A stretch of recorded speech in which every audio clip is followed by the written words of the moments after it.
Welcome student वीईवीएस में फिर से आपका स्वागत है। अभी हम देखेंगे वैरायटी ऑफ फूड, यानी कि हर एरिया में सबका खाना जो अन्न पदार्थ होता है वह एक समान ही होता है क्या क्या उसमें विविधता होती है, वह हम देखेंगे। वी ईट अ लॉट और a little depending on how hungry we are. देखो, हर एक पर्सन को क्या लगती है बच्चों? भूख लगती है, और उस भूख लगती है और उस भूख के हिसाब से हम लोग क्या करते हैं? भोजन करते हैं, खाना खाते हैं। That is our hunger determines how much we eat. Here we are thinking about the amount we eat. देखो, हर एक पर्सन को, देखो सजू कहा तो सबको क्या लगता है? भोजन और वाटर, इसकी आवश्यकता सबको आती है। और जो भूख लगने के बाद हम लोग कोई कम खाता है तो कोई ज़्यादा खाता है, लेकिन हर एक इंसान क्या खाता है? खाना ही खाता है। और उससे हमें क्या समझ में आता है? आहार कम ज़्यादा उस पर डिपेंड रहता है, हर एक इंसान पे वह डिपेंड करता है, किसको ज़्यादा खाना होता है तो किसको कमी। ये क्या हुई? हमारे एक खाने की इंफॉर्मेशन मिली। अभी हम नेक्स्ट देखेंगे। We also need to consider which food items we eat. और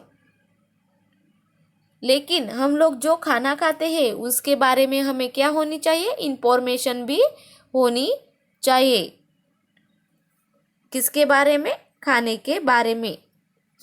different people include different items of food in their diet. What could be the reasons for that? देखो, हम हर इंसान को खाने की आवश्यकता होती है। कोई कम खाता है तो कोई ज़्यादा, लेकिन हम सब एक ही प्रकार का खाना खाते हैं क्या?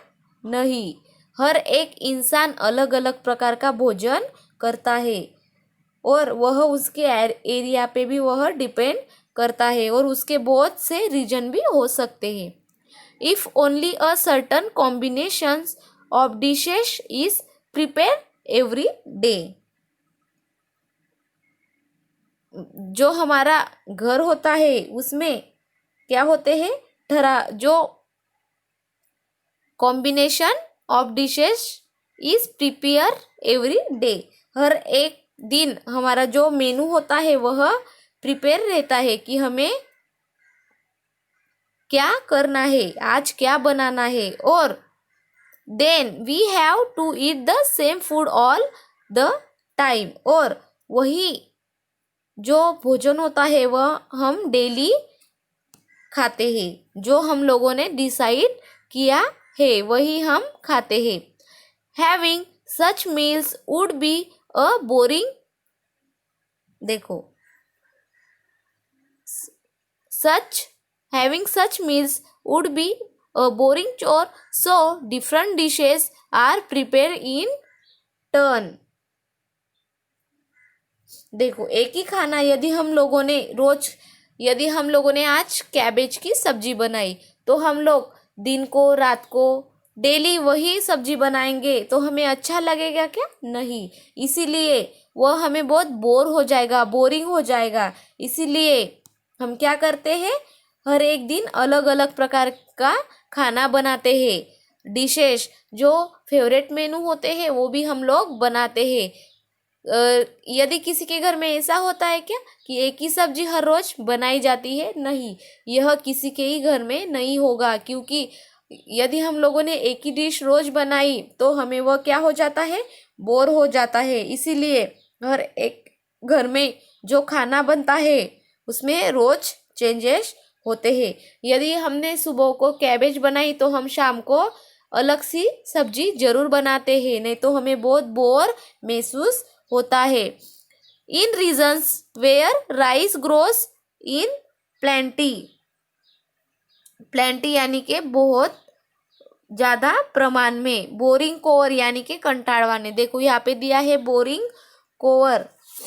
यदि हम लोगों ने एक ही खाना रोज रोज बनाया तो बोरिंग और हमें क्या होता है, बहुत कंटालवानी होता है, यानी कि बहुत आलस हमें आ जाता है और हम लोग बोर हो जाते हैं। एक ही खाना खा कर हम लोग बोर हो जाते हैं। इसीलिए अभी हम नेक्स्ट देखते हैं। In region where rice grows in plenty, यानी कि ज़्यादातर जेथे जहाँ पे rice becomes a major part of the diet of the people living there. ज़्यादातर बहुत ज़्यादा एरिया में क्या होता है, राइस यानी कि जो भात होता है वह उसका उत्पादन बहुत ज़्यादा प्रमाण में आता है। इसीलिए उस एरिया के लोग ज़्यादातर क्या खाते हैं बच्चों, राइस ही खाते हैं, क्योंकि उनके एरिया में जो राइस का जो उत्पादन होता है वह बहुत ज़्यादा होता है। इसके कारण उस एरिया के जो लोग होते हैं वह राइस ही अपना भोजन ज़्यादातर करते हैं और उसे ही वह सिलेक्ट करते हैं। इन रीजन वेयर जुआर और bajra are a major crop people include more of bhakri in their meals. देखो, जिस एरिया में राइस ज़्यादा आता है, राइस का उत्पादन ज़्यादा आता है, उस एरिया में ज़्यादातर लोग रोज क्या खाते हैं बच्चों, राइस ही खाते हैं। और उसके बाद अलग एरिया, जिस एरिया में बाजरा और ज्वार ज़्यादा आती है, उस एरिया के लोग क्या खाते हैं, भाकरी खाते हैं। रोज के भोजन में हमें क्या दिखाई देगी, भाकरी, क्योंकि उस एरिया में बाजरा का उत्पादन ज़्यादा आता है, इसलिए उनके भोजन में हमें भाकरी ज़्यादा दिखती है। In certain regions wheat is the major crop, people in those region eat more chapatis. उसके अगेंस्ट जिस एरिया में गेहूँ ज़्यादा पिकते हैं, गेहूँ का उत्पादन ज़्यादा आता है, उस एरिया के लोग डेफिनेटली क्या खाएंगे बच्चों, चपाती, क्योंकि उनकी एरिया में गेहूँ ज़्यादा आता है। इसीलिए उस एरिया के सभी लोग चपाती खाना एक्सेप्ट करेंगे। उसके बाद fish is available in plenty in the sea यानी कि समुंदर, प्लेंटी यानी कि ज़्यादा प्रमाण में। जिस एरिया में हमें फिश दिखते हैं उस एरिया में फिर क्या खाएंगे लोग, therefore the people in Konkan have a lot of fish in their diet. देखो, जो कोकन का एरिया होता है बच्चों, उस एरिया में फिश का प्रमाण बहुत ज़्यादा होता है, इसीलिए ज़्यादातर लोग वहाँ पे क्या खाते हैं, फिश ही खाते हैं, क्योंकि उस एरिया में फिश की कोई कमतरता नहीं होती है।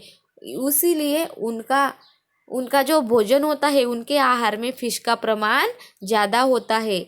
यानी कि कहने का मतलब ऐसा है, हर एक एरिया में समान तरह का भोजन नहीं खाया जाता है। जिस एरिया में ज़्यादा राइस का उत्पादन होता है, उस एरिया में सभी लोग ज़्यादा राइस को खाते हैं। उसके बाद जिस एरिया में ज्वार बाजरा आती है, उस एरिया में सभी लोग क्या खाते हैं, भाकरी बना के खाते हैं। उनके भोजन में 2 टाइम हमें क्या दिखाई देगी बच्चों, भाकरी, क्योंकि उनके खेत में वही अनाज आता है। उसके बाद जिन लोगों के खेतों में गेहूँ ज़्यादा होते हैं, उस एरिया में सभी लड़के, बच्चे, वुमेन्स, मैन क्या खाते हैं, चपाती खाते हैं, क्योंकि गेहूँ का उत्पादन वहाँ पे ज़्यादा होता है। और जो कोकन का एरिया होता है, उस एरिया में फिश बहुत हमें ज़्यादा दिखाई देते हैं। उस एरिया में यदि आप लोग जाओ तो वहाँ पे आपको रोटी नहीं दिखाई देगी। उस एरिया के लोग फिश और राइस ही खाते हैं, और यह उनका अन्य उस एरिया में यह भोजन बहुत नामांकित हुआ है। कौन से एरिया में, कोकन में। इसलिए एरिया पे डिपेंड करता है कि जिस एरिया में जो अनाज ज़्यादा मिलता है वही उनका सबसे प्रिय भोजन होता है। ओके।